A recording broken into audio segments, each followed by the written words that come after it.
तरह से उन्होंने अपने आप को कैरी किया हुआ है कि कोई हमें छेड़े ना।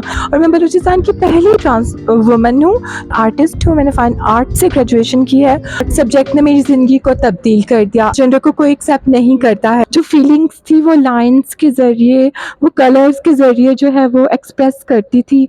लेकिन मैं बहुत क्राइसिस चल रहे थे, जैसे Hey guys, you're watching Live Journals with Sarish. मैं ब्यूटम्स यूनिवर्सिटी बलूचिस्तान में मौजूद हूँ। क्वेटा का फर्स्ट ट्रांसजेंडर जिन्होंने यूनिवर्सिटी में तालीम हासिल की, एक मीडिया पर्सन है, एक सोशल एक्टिविस्ट है और आर्टिस्ट है। इनसे जानते हैं। अभिषेक, थैंक यू सो मच और आपने प्रोग्राम के लिए वक्त दिया। अभिषेक, बताइएगा कि आप बलूचिस्तान के फर्स्ट ट्रांसजेंडर है जो कि यूनिवर्सिटी तक पहुंचा है, और सबसे अमेजिंग बात इनकी ये है कि इनको फैमिली ने एक्सेप्ट किया है। सो हाउ इट्स पॉसिबल, कैसे ये मुमकिन हुआ, और फिर चैलेंजेस भी बताएगा जो थ्रू आपने फेस किया। Okay, hey everyone, thank you so much Sahrish, आपने मुझे इनवाइट किया अपने चैनल पे। आई एम ग्लैड कि इतनी दूर से लोग मुझसे इंटरव्यू ले रहे हैं और मैं अपने आप को अभी से स्टार समझ रही हूँ। You are star. Thank you so much. सबसे पहले मैं अपना इंट्रोडक्शन करवा लेती हूँ आप लोग, आपके नाजरीन को जो हमें इस वक्त देख रहे हैं, व्यूअर्स जो हमें देख रहे हैं। माय नेम इज़ अभिषेक बिशारत और मैं कोयटा से बिलोंग करती हूँ, बलूचिस्तान की हूँ। और मैं बलूचिस्तान की पहली ट्रांस वुमन हूँ जो कि ग्रेजुएट हुई है ब्यूटम यूनिवर्सिटी से। ब्यूटम यूनिवर्सिटी का पूरा एब्रीवेशन है Balochistan university of information technology and management sciences. तो मैं इस यूनिवर्सिटी में जो है वो ग्रेजुएशन की है। मैं एक आर्टिस्ट हूँ, मैंने फाइन आर्ट से ग्रेजुएशन की है और इस आर्ट सब्जेक्ट ने मेरी ज़िंदगी को तब्दील कर दिया। आई मस्ट से दैट आप सब लोगों ने सुना होगा कि आर्ट इज़ अ थेरेपी, तो ऐसा ही था। मेरी ज़िंदगी में बहुत क्राइसिस चल रहे थे, जैसे कि आपको पता है कि इतनी इजीली ट्रांसजेंडर को कोई एक्सेप्ट नहीं करता है। फैमिली ने कैसे एक्सेप्ट किया? मेरी फैमिली के मैंने बहुत जद्दोजहद की उनको ये बताने में कि मामा मैं कोई नॉर्मल लड़की जैसी नहीं हूँ, ना ही मैं कोई नॉर्मल लड़के जैसा हूँ। मैंने उनको बोला कि मैं आपकी बेटी हूँ, लेकिन मैं बेटी इस तरह से हूँ कि मैं एक ट्रांसजेंडर हूँ। मतलब कि मैं पैदा जिस तरह से हुई थी मैं वैसी नहीं हूँ, मेरे अंदर जो जेनेटिकली चेंज आए हैं मैं वैसी हूँ। तो फिर मैंने हर एक चीज़ के बारे में उनको डिटेल बताया। मैंने सब उनको इस तरह से रियलाइज़ हुआ कि मैंने अपनी प्रॉब्लम्स उनसे शेयर की, जो कि अक्सर हम लोग एज अ किड अपने पेरेंट्स से कभी भी शेयर नहीं करते हैं अपनी प्रॉब्लम्स के, हम क्या फेस करते हैं या हम लोगों ने क्या अपनी ज़िंदगी में फेस किया। चाहे वो एक छोटी सी टोंट भी हो ना, तो हम लोग को अपने पेरेंट्स से शेयर करना चाहिए ताकि उनको एटलीस्ट पता तो चले। हम लोग खुद भी इतने शर्मिंदे होते हैं, जब तक ट्रांसजेंडर कम्युनिटी खुद को ही एक्सेप्ट नहीं करेगी तब उनके पेरेंट्स कैसे एक्सेप्ट करेंगे। वो बस कहते हैं कि हमारे पेरेंट्स को ये रिवील ना हो कि हम लोग ट्रांसजेंडर, वो अपना घर छोड़ के चले जाते हैं। तो ये बहुत बड़ा इशू है जो कि वो करते हैं और जिनकी वजह से वो इस तरह से इन क्राइसिस में है। बहुत इश्यूज भी हो जाते हैं। अच्छा अभिषेक, मुझे ये बताइएगा क्योंकि बलूचिस्तान एक ट्राइबल एरिया है, land of hospitality, land of love, जो कि हम पिछले 3-4 दिनों से यहाँ पे देख रहे हैं, लेकिन यहाँ पे जो एक पर्दे का कॉन्सेप्ट है या ड्रेसिंग का कॉन्सेप्ट है वो काफ़ी डिफरेंट है। लोग अक्सर अपने ट्रेडिशनल ड्रेसेस में हमें नज़र आ रहे हैं। So you are wearing western dresses, और तो क्या लोग इस पे कोई कमेंट नहीं करते या इस तरह से आपको डिफ़िकल्टीज फील होती हैं? अच्छा, अगर देखा जाए तो वाकई Balochistan is rich of culture. अगर आप देखें तो बलूचिस्तान जो है वो एक पाकिस्तान का वाहिद सूबा है जो अपने कल्चर पे बहुत प्राउड है, और आज तक भी इतने सालों की चेंजिंग के बाद, इतने अपडेट होने के बाद भी they are following their culture. तो मैं अगर बताऊँ तो मैं भी अपने कल्चर को बहुत फॉलो करती हूँ बलूचिस्तान के। अगर कोई इवेंट्स वगैरह होते हैं तो मैं हमेशा अपने बलोची ड्रेस को पहन के जाती हूँ, इवन कि मैं पंजाबी हूँ।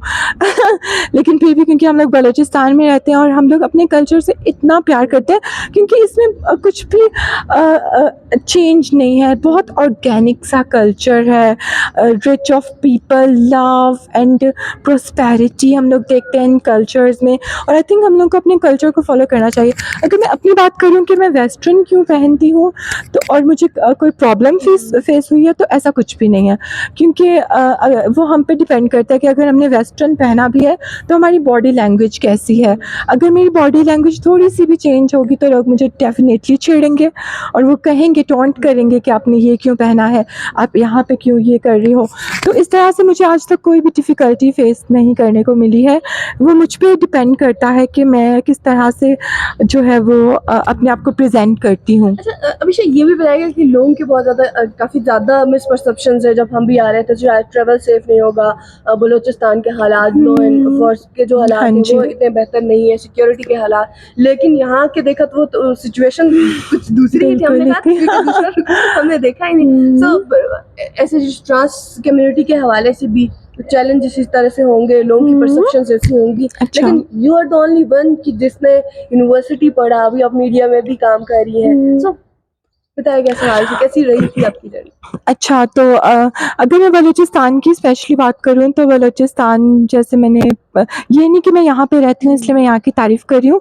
आप लोग मेरे हुलिये से देख लीजिए कि यहाँ पे कितनी ज़्यादा जो है वो आज़ादी है। अगर ट्रांसजेंडर की बात करें तो बलूचिस्तान में आज तक कोई ट्रांसजेंडर जो है वो कत्ल नहीं हुई है। ना ही किसी को भी वायलेंस का सामना करने को मिला है। क्यों? क्योंकि हम सब ट्रांसजेंडर जो कम्युनिटी है यहाँ पे तकरीबन 200 से 300 तक यहाँ पे कम्युनिटी रहती है बलूचिस्तान कोयटा में।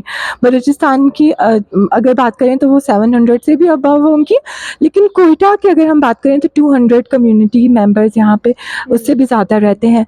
तो आप यकीन माने कि जिस तरह से उन्होंने अपने आप को कैरी किया हुआ है कि कोई हमें छेड़े ना, अगर उन्होंने बाहर जाना है तो उन्होंने कोई न्यूट्रल कलर के कपड़े पहन के जाने होते हैं कि कोई हमारे कपड़ों से ही अट्रैक्ट ना करे। तो इस तरह से काफ़ी चीज़ें जो हैं उन लोगों ने बैलेंस की हुई हैं एंड आई थिंक वो बैलेंस ही उनको आगे लेकर जा रहा है।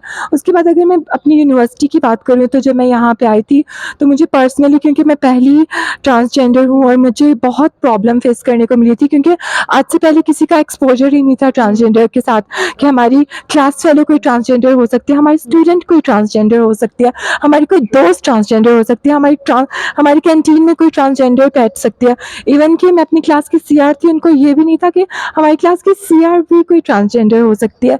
तो सबके लिए एक बहुत यूनिक एक्सपोजर था और सबसे ज़्यादा चैलेंज मेरे लिए ये था कि मैं अपनी इमेज जो है वो इस तरह से डेवलप करूं कि वो मुझसे नफ़रत ना करें, वो जस्ट मुझे अपनी बहन समझें। तो ये इस तरह से ही हुआ। पूरी यूनिवर्सिटी जो है वो पहले मुझे नहीं जानती थी और वो मुझसे बात नहीं करना चाहते थे, लेकिन जब उनको पता चला मेरी स्ट्रगल के बारे में, उनको पता चला कि मैं अपनी क्लास की टॉपर हूँ, तो उनको ये पता चला कि नहीं, ये जो है मेहनत कर रही हैं, ये जो है बाकियों की तरह नहीं है, ये जो है हमारी तरह ही हैं। तो उन्होंने खुल के मेरे साथ दोस्ती की और मैं बहुत लकी फ़ील करती हूँ इन सब चीज़ों में। लेने के पीछे क्या रीज़न थी? अच्छा, फ़ाइन आर्ट्स के पीछे एक बहुत इंटरेस्टिंग स्टोरी है। वो इस तरह से है कि जिस तरह से आप लोग जानते हैं हमारी ज़िंदगी बहुत स्ट्रेसफुल गुज़रती है, तो मैं शुरू से ही, मुझे लोग देखते ही आर्टिस्ट जो है वो कंसिडर कर लेते थे, और ट्रांसजेंडर जो होते हैं वो बाय बर्थ बहुत बेहतरीन आर्टिस्ट होते हैं।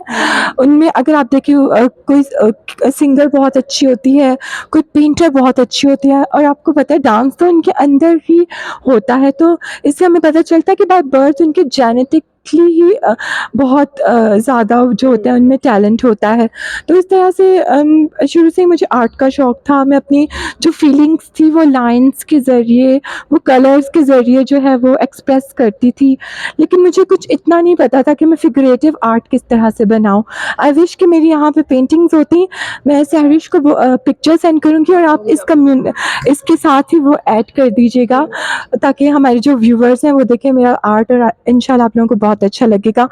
तो क्या कहते हैं, मैंने इस तरह से आर्ट लिया कि मैं अपने आप को एक्सप्रेस कर सकूँ। एक तरह से जो मेरी स्ट्रेसफुल लाइफ़ है वो पेंट के ज़रिए मैं अपने स्ट्रेस को रिलीज़ करूँ। और आप लोग यकीन करें, मैं पहले बहुत गुस्सा करती थी, बट आर्ट के ज़रिए मेरा जितना गुस्सा था वो कंट्रोल होने लग गया।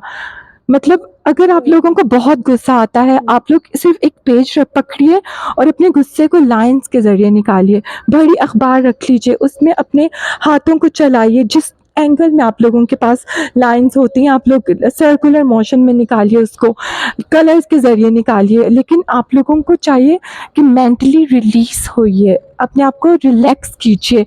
ये दुनिया जो है इतनी स्ट्रेसफुल नहीं है जितना हम लोगों ने बना दिया है अपने दुनिया को। तो एंड में क्या मैसेज देना चाहेंगे? अभी अभिषेक के साथ गुफ्तगू करके लिटरली मुझे इतना मजा आ रहा है और इतनी amazing Thank you so much. है, और मुझे लग रहा है कि एक्सेप्टेंस ही वो चीज़ है जो हर चीज़ को मुमकिन बनाती है। एग्जैक्टली। अभिषेक मैसेज दीजिएगा और प्रोग्राम आज आप एंड करेंगे। श्योर। मैसेज मेरा ये है कि आपके इर्द गिर्द बहुत से लोग हैं जो बहुत कुछ झेल रहे होते हैं, लेकिन वो आप लोगों पे डिपेंड करता है कि आप लोग उनको किस तरह से फ़ील करवाते हैं। अगर आप लोग उनको देखते हैं, अगर आपको कोई अच्छा नहीं लग रहा है, यू जस्ट इग्नोर देम। लेकिन अगर आपको कोई अच्छा नहीं लग रहा है, तो try to communicate with them. उनकी एक छोटी-सी तारीफ़ आपके छोटे से एक्शन से जो है वो किसी की दिन बन जाता है। तो आप लोग जो है किसी को जज मत किया करें बेफ़िज़ूल, बिला वजह। आप लोग जो हैं वो प्यार से भी आप लोग एक्सप्रेस कर सकते हैं अपने गुस्से को। तो मैंने इसी तरह से किया। हम लोग एज़ अ ह्यूमन हम सब लोग बहुत जजमेंटल होते हैं सहरिश। हम लोग जब मैच्योर नहीं थे, हम लोग भी हर किसी को जज करते थे। But with the passage of time हम लोगों को पता चला कि नहीं, हमारी स्किन टोन बहुत अच्छी है, बहुत दूसरे की स्किन टोन, उसका कलर, उसकी हाइट सब कुछ बहुत अच्छी है, एंड खुदा ने हम सबको ये चीज़ें जो है वो मुहैया की हैं। तो I think this is best way to express your feelings. उसके अलावा thank you so much invite करने के लिए।